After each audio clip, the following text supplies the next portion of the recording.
I will quickly introduce myself. So my name is Pyle. You all very much know Ha because of her very active leadership stance in Sidebar.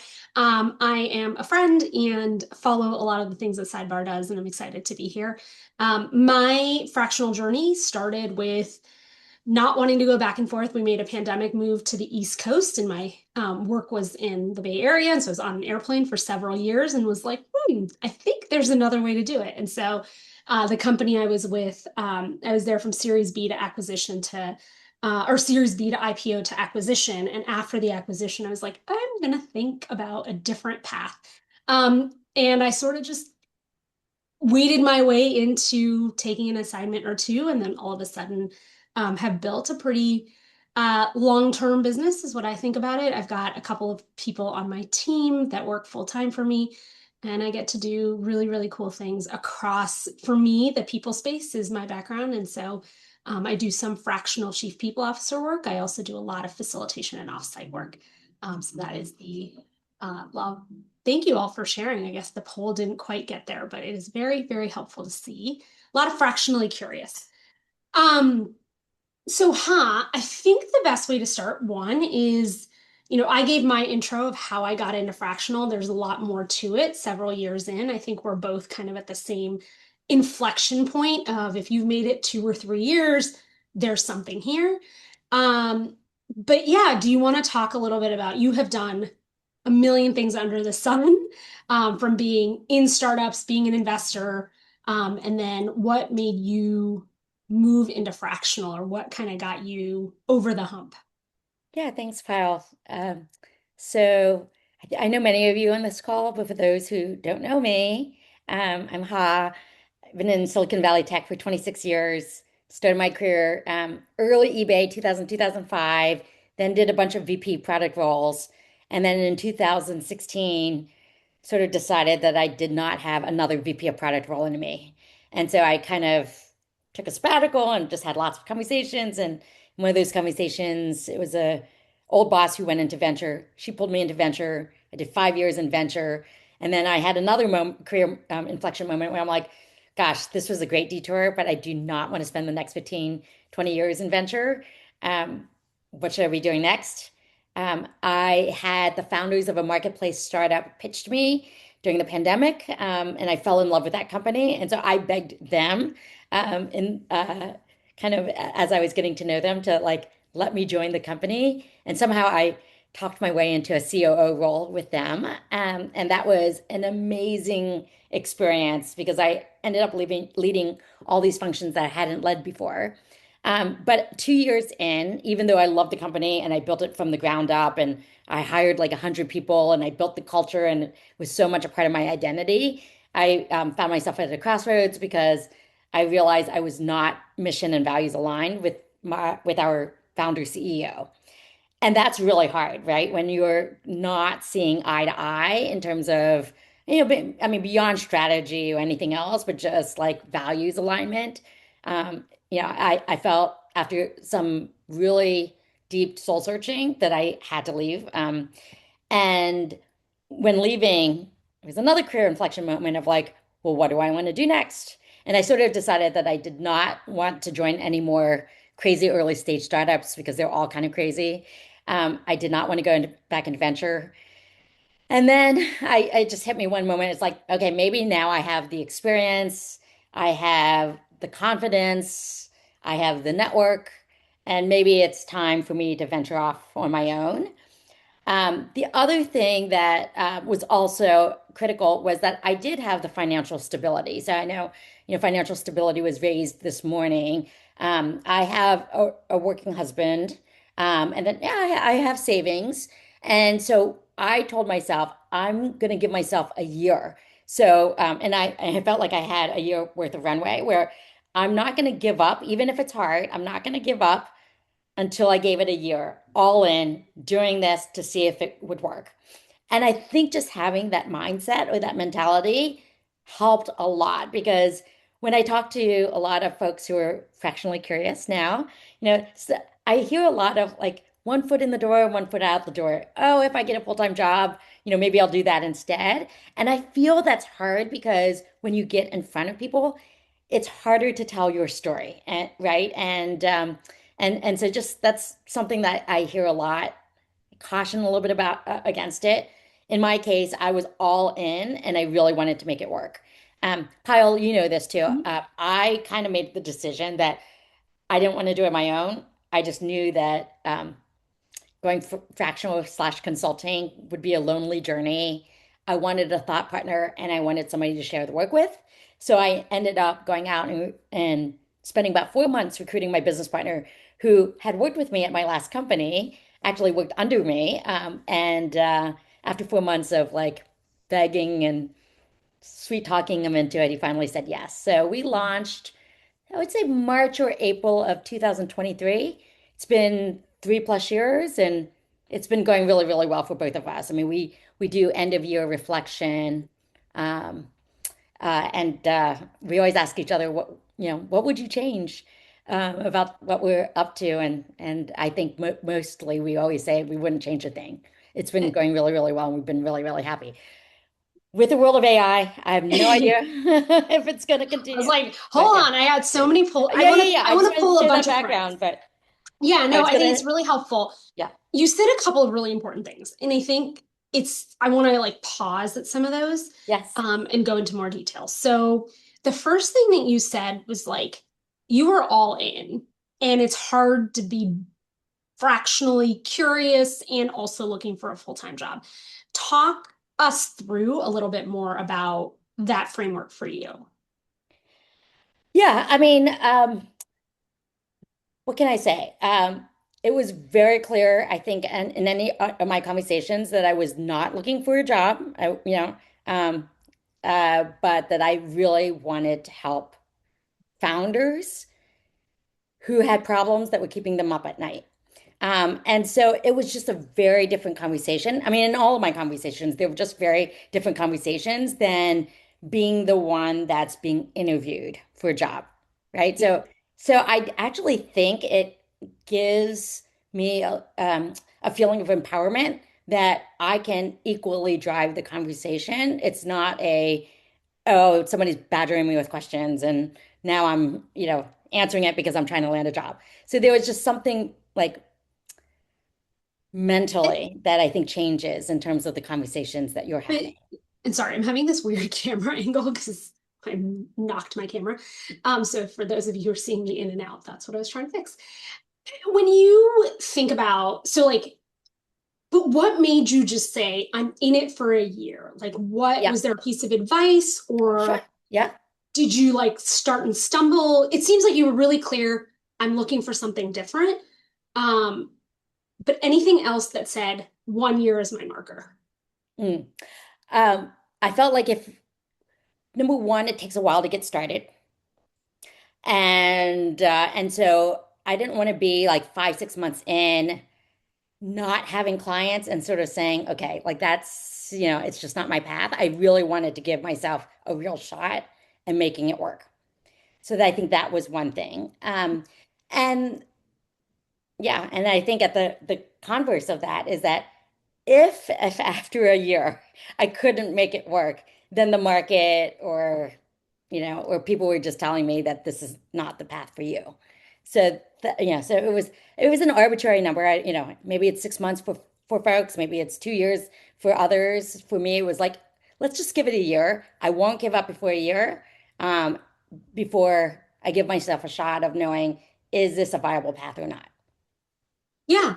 Um, I'll add in some color from my angle as well, is I didn't know what I wanted to do. I wasn't so clear. I just needed a break in some way, shape, or form, or a change. Maybe not a break, right?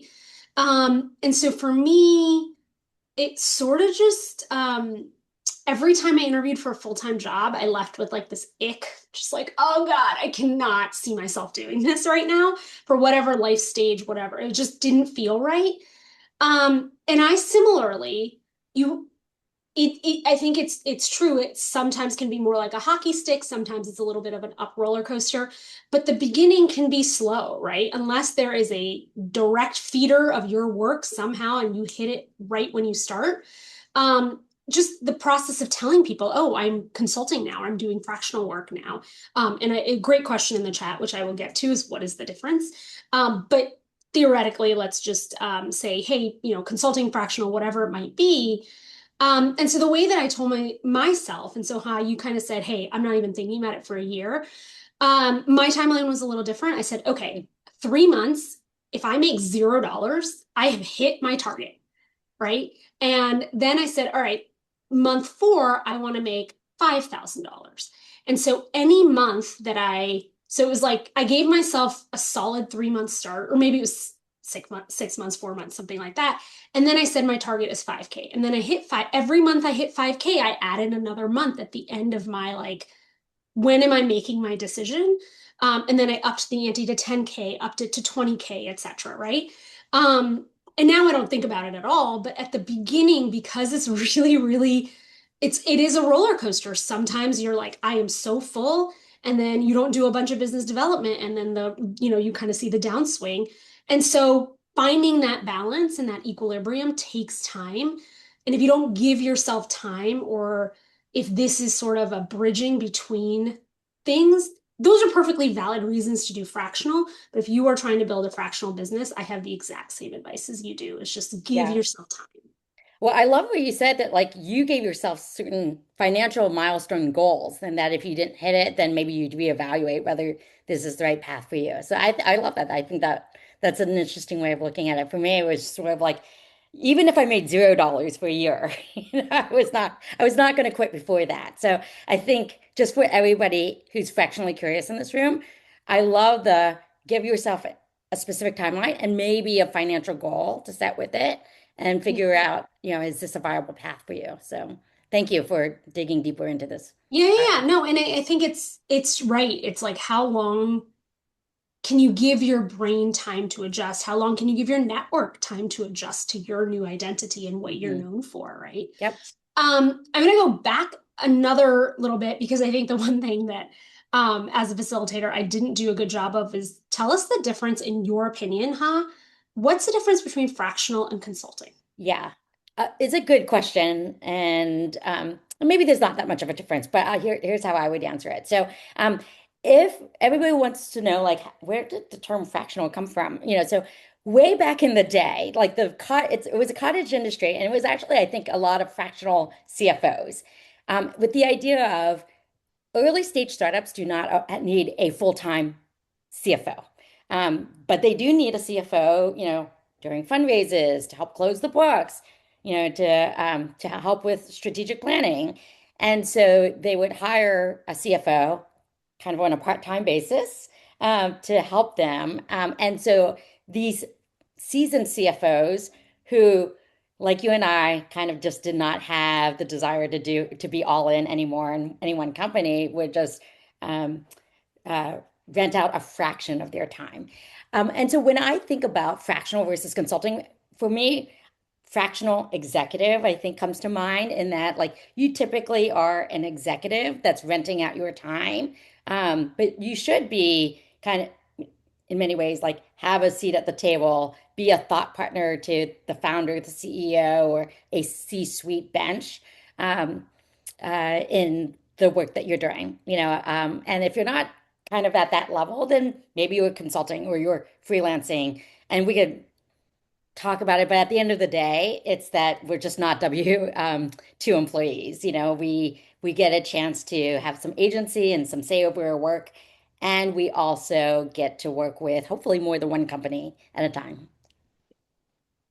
The way I've often heard it is fractional is a fraction of your time at a fraction of the cost, but you are embedded in-house, similar to any executive would be. And then the consulting is a little bit more flexible. It could be that you're coming in for a project. It could be that you're coming in to deliver one piece of a puzzle, but may not be day in and day out their executive on that. And I agree. You're not a W-2 employee. You're working for yourself. And honestly, you tell me if this is the truth for you, but sometimes I'm fractional, sometimes I'm a consultant, sometimes I'm an advisor, sometimes I from being an advisor or consultant move into fractional, or from fractional become a coach for leaders, sort of Yeah, just flows. totally. Totally. Um, Yeah. There was a question in the chat about what about advisory? So if you look at our my and Garrett's website, nextstepfwd.com. And it's a website we haven't touched in 3.5 years, but we did put it together. But there's a section in there that, here's our offerings. It's fractional, it is advisory, and it's exec coaching. Now, all the exec coaching Garrett, my business partner, does. I don't do a lot of coaching, but I do advisory or fractional. So fractional means we roll up our sleeves, and we're in the business and we are working to drive to outcomes. Um, Advisory is we might hop on a call once a week with the CEO and make network introductions or give guidance, but we're not necessarily rolling up our sleeves. We don't own deliverables. So that's how I think about advisory. And then coaching is kind of what it says. Pyle, you're a coach. Jeff, you're a coach. I think both Jeffs are coaches. And you're often working one-on-one with either founders and CEOs or executives to uplevel them. yeah. Um, there's a question about your website again. Do you want to type it in the Yeah, chat? I'll just put it into the chat. Okay. The There's a ton of really great questions. They were kind of where I was headed anyway, so I'm going to go off I'll go off of what is in the chat. Um, the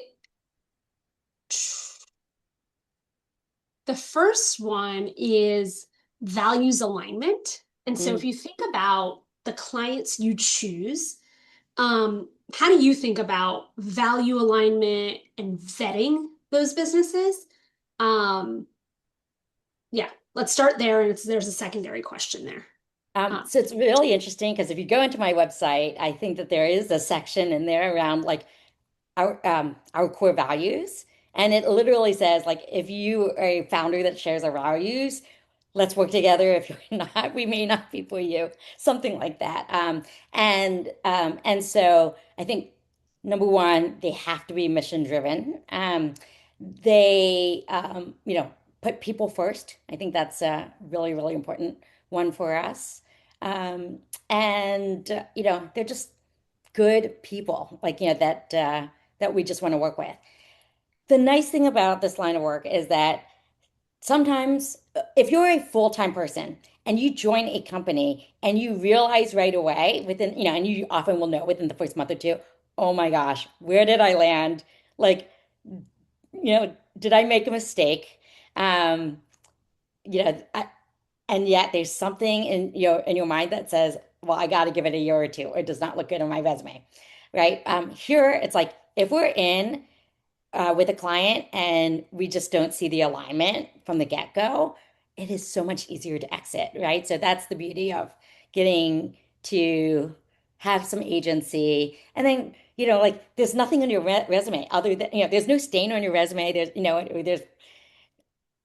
There's no shame in anything because you are a fractional consultant. You're working with a number of different clients. Like, some clients will be short term, sometimes some of them will be long term. That's all on you. I don't know. So I think there's something like that again that's refreshing about being able to say, I have full agency. If I made a mistake, join the wrong company, working with the wrong founders, it's okay for me to exit, for that person to say it's not working out. It's just so much easier than if you were an executive coming in and then for whatever reason it didn't work out and then you had to leave sooner than I think either of you had expected. Yeah. Yeah, and I think the like last point I would make to that is um just double clicking on, have you ever fired a client because it wasn't the right fit? That is a good question. Let me see. I have not fired a client, and I don't think Garrett has ever fired a client either. And maybe we just have gotten lucky, or maybe we know the right questions to ask. We have had clients that have left actually not because they fired us, but because they ran out of money, or just the priority shifted. But I don't know. I think we've gotten lucky so far. So, what about you, Kyle? I mean, I've said, hey, like this is now my end date, like especially on projects that were Mm, just sort of going. And yeah. you're like, I'm not the right fit, or this isn't feeling Yeah. right for me, or hey, look, I've got more lucrative opportunities coming and like I can't give to you what you want from me, especially at that price point now that my business has moved differently. Um, I've had a couple where I'm like, this is bad for my mental health. Like, you're crazy. Yeah. And so, and sometimes you get that, especially in the HR and people space. And there's often times where, you think about like your high dream of a client that like wants people integrated, people first, this, that, and the other. And you walk in and you're like, oh, you do not want that. And so there's a balance of saying, if I was in-house, that would be a massive clash. Something Yeah. that would like be like, wait, why am I here? This isn't the right fit. As fractional, I'm like, oh, I've given you the slate of this is all I can do to help you. But if you do not want that, you're still Yep. paying me for the work I'm doing. So I will do Yep. the work you want me to do. And this will be a like shorter engagement or smaller retainer because you don't want me to do the like bigger programming or the bigger things that could be impactful. So Yeah. there's a little bit less emotion in it for me than being full time and you show up at a company and you're like, ooh, we do not have alignment. Yeah. So I think you said that too. Okay. Yep. There's a lot of Lots and lots questions of in the chat questions. about BD, by the way. So I I was don't know if you just want to. going to say Yeah. lots, and I don't know if you saw my note saying we're getting to business development next. So lots of questions around business development. Yeah. Tell me about when you landed your first client, Yeah. before, during, like before you even started fractional, while you're starting Yeah. fractional, like how did you Yeah. land your first client? Um, okay. So after I left my last company, I actually decided that I wanted to take a 6 month sabbatical, roughly, 6 to 12 month sabbatical, because I needed to separate myself from my identity, which was that last full-time role. And at the same time, as I mentioned, I spent about 4 months recruiting my business partner. Interestingly, he said yes right around the same time as three clients said yes to us. So we got really fortunate that it didn't take us that long. So let's talk through that because I think it's important to get into the details. So Yep. for me to convince my business partner to say yes, it was slow escalation of commitment. So I flew to him to Portland and I was like, hey, let's just map out like if we were to do this together and not committing you to anything, but like what would that look like? So essentially that became our service offering. And so we kind of talked through it, we brainstormed it, and we wrote it out into a one pager. Okay, what was the next step of escalating commitment? It was let's share this one pager now with our network and see if it lands. Um, so we reached out to other fractional executives that we knew at the time to share the one pager. We would grab coffee with them and we just kind of talk through, are we thinking about this in the right way? Like, how would you change it? We would also reach out to VC friends to say, like, hey, we're thinking about starting this. Like, is this landing? Is this, something that you'd want to share with your portfolio companies? So Yep. while we were doing discovery on our services, we were also sending the message of, by the way, we're open for business, if you know what I mean. And so, in some of those, but not all those conversations, about 1 in 10 conversations, um, uh, yeah, they would say, "Oh, hey, Ha, I have a I know a founder who might need your help. Let me make that introduction." Right. And so the first client came through a VC introduction because we did that exact same playbook, which was send him the one pager, asked for his, time to grab coffee, shared what we were up to. And then that VC was like, oh, I just invested in a founder. He's a solo founder. He might be looking for some help. The second client was a founder that I met at an event. And so I met them at an event. We grabbed coffee. After that coffee, he was like, can we work together? And then the third founder reached out to me because he was starting a local marketplace. And a friend of his said, oh, if you're doing a local marketplace, you should talk to Ha. She's spent a bunch of her career in local marketplaces, and then I convinced the founder that I wasn't going to be joining him as a co-founder, but if he wanted to work with me, this is how I would work with him. Um, I mentioned those three because actually, if you think about it, those are three different channels. So one was referrals. The second was going to events, which I think can be very effective if you're going to the right events, like found events where founders are. And then the third, oh, Jane, can you mute yourself? I don't have the control. So, thank you, Eugene. Okay, and then the third was be known for something, right? And so I think at the time I was known as a marketplace expert, marketplace operator, marketplace investor. And so that's what had this founder's friend keep me in mind. And so those are just three possible ways of getting clients. Yeah. I I think what you're saying, like, there's a lot of ways to market yourself. And I think it's really funny, Chris, that you said I'm a fractional marketer. Um, it is like 50% of the work of being fractional is working on your business, and 50% is working in businesses. And that may ebb and flow, right? But if you do not enjoy business development, um, it's a hard path. It is a hard path. There are ways around it if you still want to be fractional. You can work under somebody who likes business development, right? So, I'm not sure, but knowing Garrett, he may not love business development as much as comes more naturally to you. But you balance out because he is the execution arm in many ways. Is that appropriate to categorize? Yeah, I'm just more naturally, I think I have the stronger network and I am more comfortable with tapping the network to help us. And then Garrett is just really good at operations. So he runs our business and he's equally as good, if not better than me in terms of servicing our clients, but we just play to our natural strengths.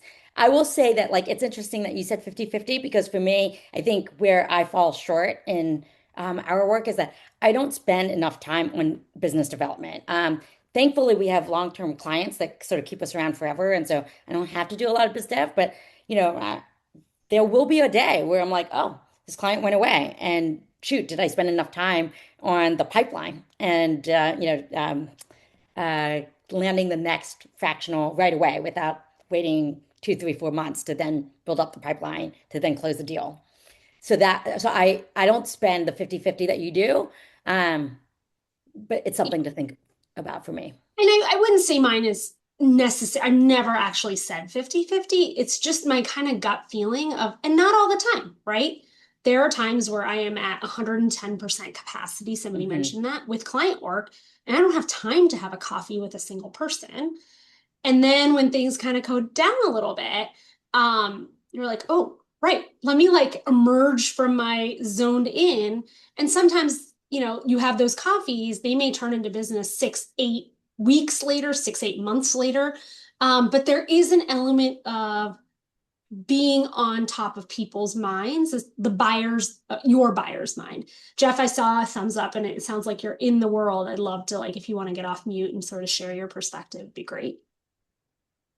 I just like the 50-50 frame, including the part that it flexes up or down depending on whom you are or even what part of the journey you're on. So I happen to be new into less fractional, more exec coaching. And so I'm spending a ton of time Yeah. getting that pipeline going. But even already, I can see I need to reduce that time to make room for actual helping out of existing clients. So I find that the flex mode of 50-50 is like a framework that moves around a little bit to be super helpful, even just as you guys are describing it.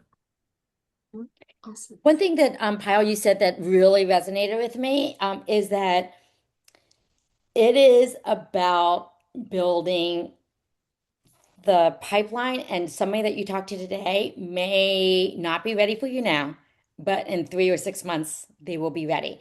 So that's something to keep in mind that your initial biz dev efforts may not pay off right away. I remember distinctly, I think our fourth client actually, I had, yeah, I had a call with somebody from my network who I was telling her what I was doing, and she was like, "Oh, my husband is a founder, and he just raised money. Let me make the intro." We got the intro to him, the founder and CEO of SolarCal, and then he just raised money, but he just didn't have the need or the pain point yet. Interestingly, I think it was like 4 months later, he reached out proactively, and he was like, "Okay, I could use some help now." And that's not uncommon. So look at all these discussions that you have now as kind of building that pipeline, building the relationships. If you're really good at it, I would treat it as a CRM, right? Which is like pencil or highlight or tell your agent, like, hey, of these 10 conversations I had this week, these one or two were the most interesting. Make sure that I reach out to them once a quarter and give them an update and try to connect with them. So yeah, just I would say biz dev is about relationship building and it's not transactional and it's relationship building over time. Just knowing exactly who are the right folks that you need to network with who can maybe make some interesting introductions for you. I'm going to talk a little bit more about referrals because that was one of your, like being in the right places with the people who are hiring you. So in your case, that's founders. And then, some of it was like just reaching out to your own network. The last one you said, or one of the ones that you said was referrals. Um, I'll share my perspective, but one mistake I made early on was there were a lot of HR people that were going fractional around the same time I was. And so I started like talking to all of them and very quickly realized like, wait a minute, these They're are not a good great fit. friends to have, but Yeah, none of yeah, these people, these are all yeah. my competitors in the marketplace. And so I sort of reminded myself to like shift where my energy was because it was nice to be like, oh, you're going through the same thing. Like, look at my logo or look at my website or whatever it might be, or how are you charging this person? That's really valuable from a peer network and coworker, other solopreneur space. And having cross-functional fractionals in your network is also important. You have built a small, community yourself of that, but tell us a little bit more about that. Yeah, spot on. Okay, so I didn't talk a lot about my service offerings, strategy and operations. That's my business partner's superpower. So early on, I sort of identified that as I was having conversations with founders, sometimes we couldn't help them. Sometimes we were like, oh, we can't really help you with that. But I didn't want, sort of that to go nowhere. I wanted to be helpful to founders. And so I was like, oh, maybe I should build a small referral network where I always had the best HR person to send a founder to, the best marketing person to send a founder to, the best product person to send the founder to. And so, Pyle, you and I kind of met up around the same time 3 years ago in Vegas at a conference where I was like, oh, Pyle seems amazing. I want to invite you in to be the best HR person that I'm going to send founders or folks in my network to. So we built a small referral network where we theoretically hop on calls once a month. Sometimes it's every other month to share best practices and learnings. And we refer each other business. So, Pyle, I think I sent you something that ended up converting. And there's been a lot of BD sharing among the crew, a lot. Um, and so I think that's been super helpful. I often help friends with intros to VCs from my network from my VC days. And I'll do that anyways because I want to help them out. But there's a secret motivation behind it too, which is hey, do you want to, connect with such and such founder? And here's what they're building. It's been forever since we caught up. Let's, like, let me know if you want to grab coffee sometime, right? So find those opportunities to plug into the conversation and like reconnect with your network. And so I try to find moments where I can do that. So even though I'm not hustling for BD, I'm always trying to sort of build those relationships and remind people, oh, hey, by the way, I exist. Yeah. There's one, you and I do not use this for business development personally. So let me put on, I don't want, 96 people after this to email you and be like, can I be in your referral network? I don't think that's what you're saying. I think what you're saying is find your own people, whether Mhm. they're on this call, in Sidebar, whatever it is, find your people that you can refer business to back and forth. Because over time, instead of being like, no, and I know no one, you can be like, no, but here's someone in my trusted network. And then that reinforces the thing. And I'll tell a funny story of I introduced somebody in my network to a company I worked with 3 years ago. They just didn't need my skill set. They needed someone more junior. I made the connection, or not junior, more operational, made the connection. And yesterday she's like, hey, I think you gave me this client, but they're now looking for a fractional chief people officer again. Do you want me to re-intro you? So it's like we were in the same company. I'd passed it on and said bye bye. And now I'm kind of reintegrating back in. So you just don't know when those things come back and forth. And so maybe one takeaway for all of you is like if you are fractionally curious, if you are in the network or in the work already, find your small core group of people that do different work but are still solopreneurs or are still, building their own practices. Um, so I think that one is a really important one. But business happens in lots of ways. And you and I, this is what I was starting with, is I don't really use my voice as for business development in terms of social media. So like LinkedIn and things like that, there's a lot of people that are posting.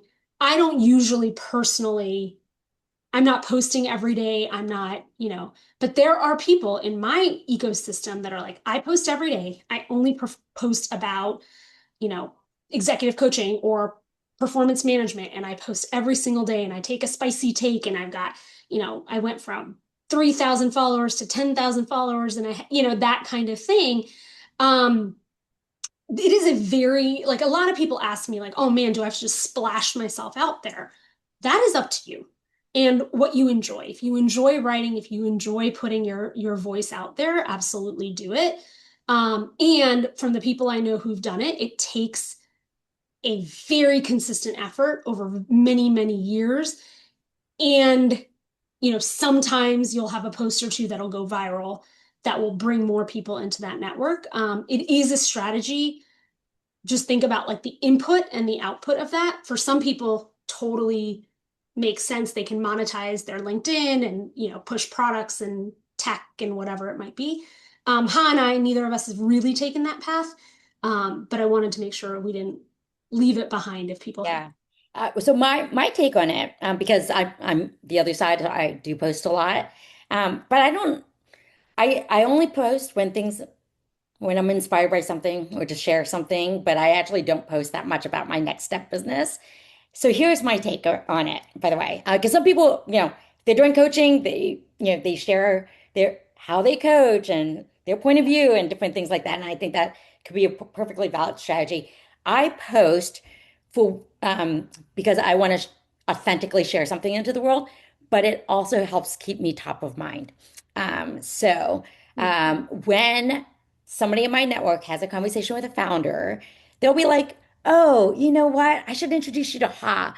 I actually don't know exactly if she's doing product work or what she's up to, but like I know that she's awesome. You should just meet her. And so I get, and sometimes more rarely, but sometimes I'll even get founders reaching out to me that way. And again, it has nothing to do with the content that I'm sharing. It's more that I'm just reminding people that I exist.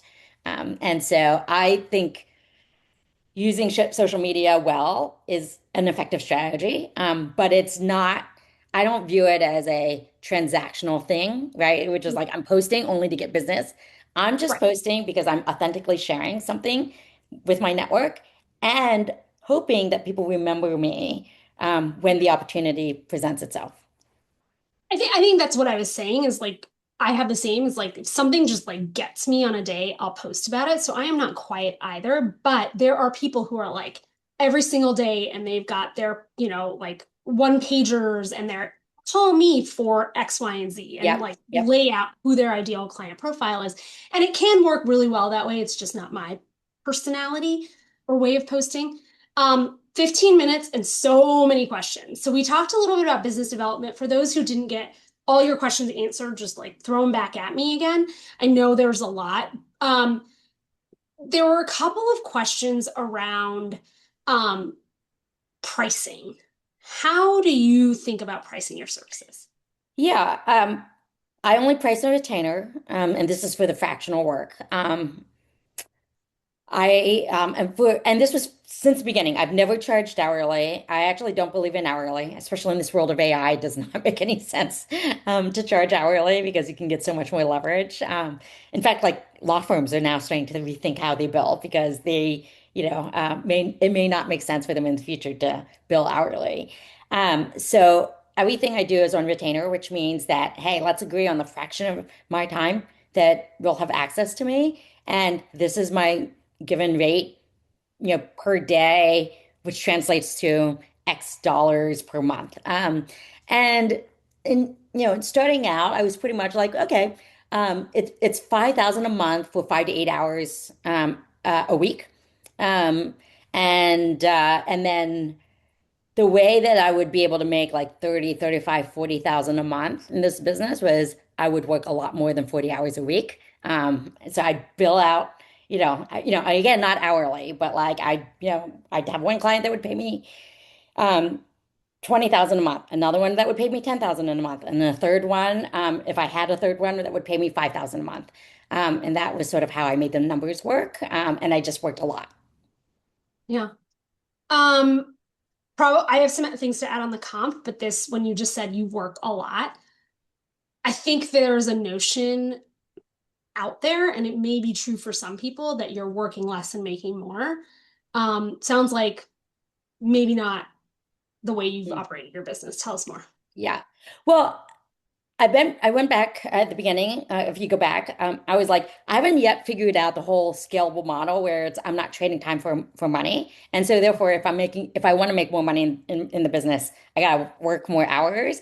Yeah. That's not sustainable. I'm gonna fix that. And you and I have talked about like I want to teach a Maven course. I wanna and I am doing some other things like my husband and I invest in real estate and I'm an angel investor. Although don't tell founders that because I don't need any more founders reaching out to me. So there are ways that I'm kind of deploying capital outside of um, this business.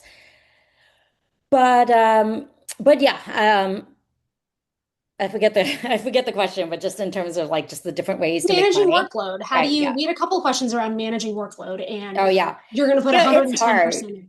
It is hard. It is hard. I have to time box everything, right? So it's like maybe either I spend, if I'm spending 3 days a week with one client and 2 days another week. What I found that is that my founders actually don't want it kind of quite that way. They want me to be available to them every day. So I might spend 9 to 2 with one client and then 2 to 5 with another. And then the evenings, like I'll bounce back and forth between the two, right? In terms of like whatever is like outstanding, from the day or whatever it is. And so that's how I do it. Everybody can do it like differently. But that's how I've done it is I don't just dedicate days, but I calendar off times that I work for different clients.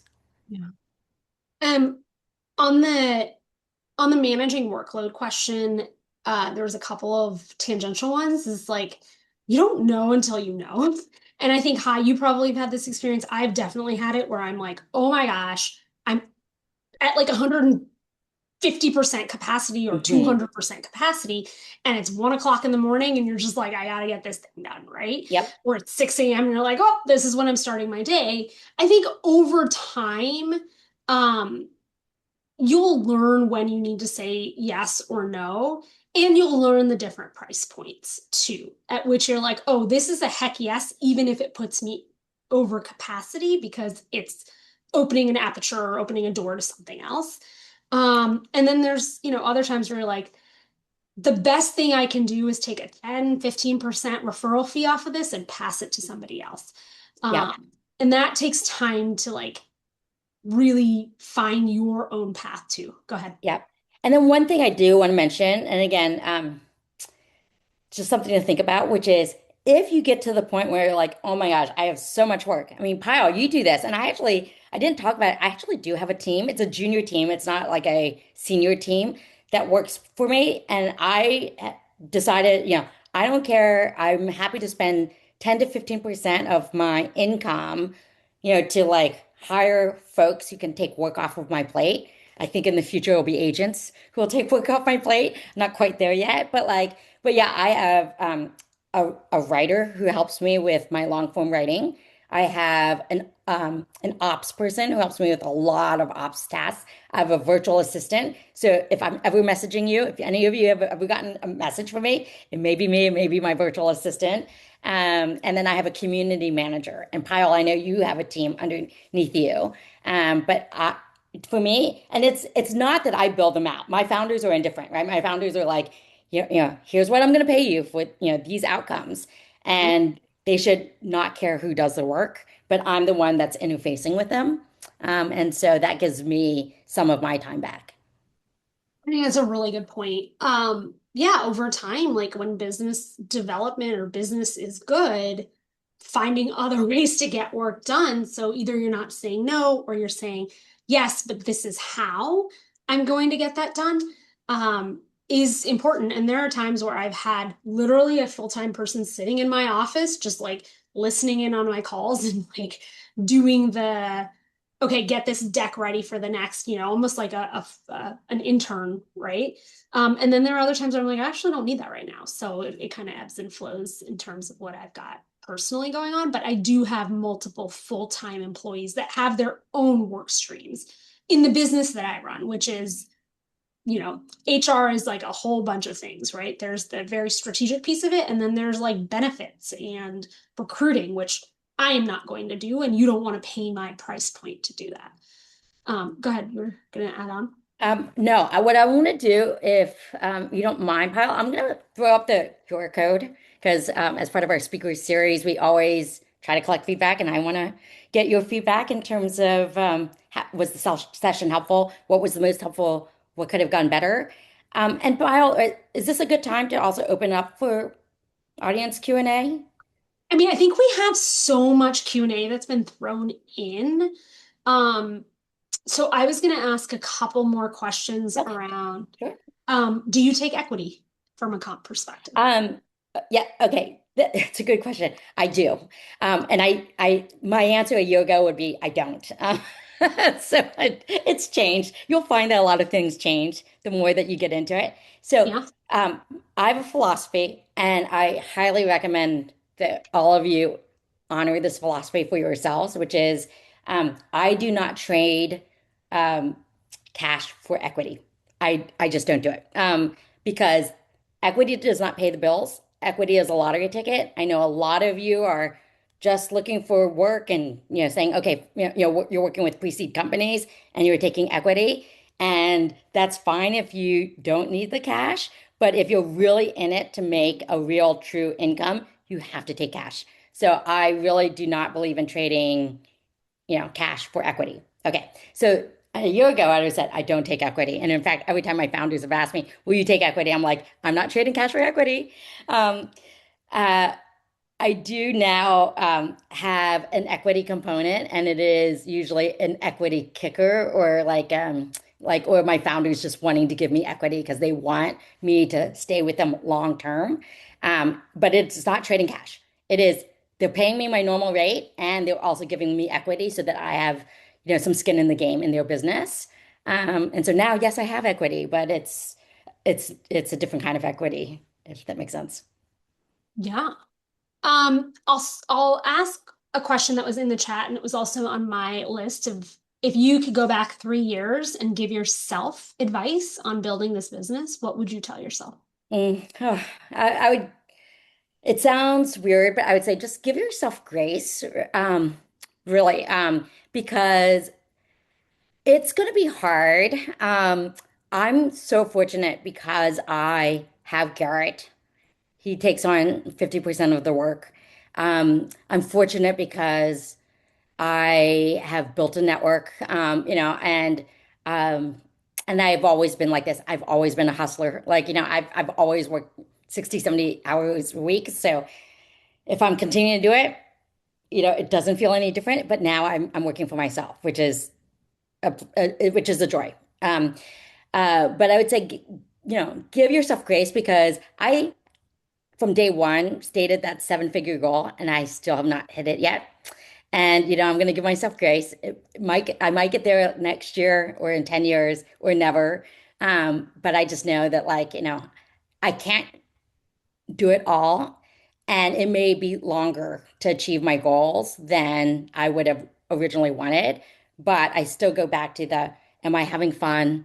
Am I, am I doing work that I'm passionate about? Am I learning and am I growing? And if the answer is continues to be yes, then I'm like, let's just keep going. And the money stuff will take care of itself. So that's my advice, which is it's gonna, if you're there's so many fractional curious here on the call, you're going to be overwhelmed in the beginning. And but I would say that like give yourself some time and some grace.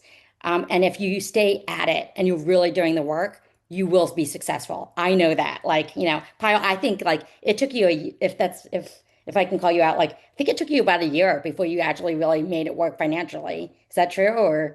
Um, or was it No, less than that?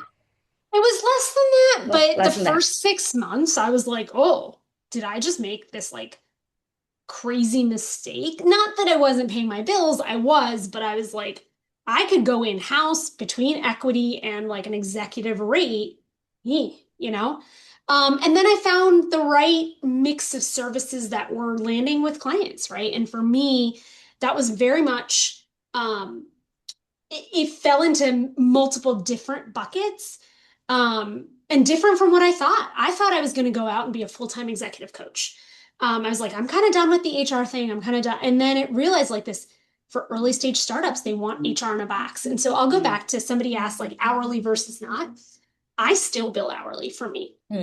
And the reason that I do that with my fractional clients, I don't do it for coaching or other things like that, but for my fractional clients is when you have a 20, 30, 50, 100-person startup, they don't want they're not looking as much for me as they are for a full stack team to come in. And so I have an HR in a box solution where I've got recruiters and I've got benefits and I've got that whole, hey, you plug us in, we'll do everything. And oh, by the way, when and if you need my senior advisory services, I'm available to you, but you don't need them all the time, right? You can have an HRBP and other people answer your basic questions, but it's also a funnel. It often will lead to executive coaching engagements. It'll often lead to offsites and facilitation work. And so I'm okay being like, hey, you only need me 3 to 5 hours a week. I'll bill you for 15 to 20 hours a month. But don't worry, you have a full service team that's going to do everything else. So you don't have to think about this function within your business. But my function is very different, right? You said something, Pyle, I want to tag on, which is um, this concept in B2B. It's called land and expand, which is so I'll tell you like my approach to selling work, which is I don't come in leading with here's what I do and here's how I can help. I always ask, what's the top problems that are keeping you up at night? And I'm like listening actively. And if there's one thing that they say that I'm like, oh my God, I can help them with that, that is what I pitch.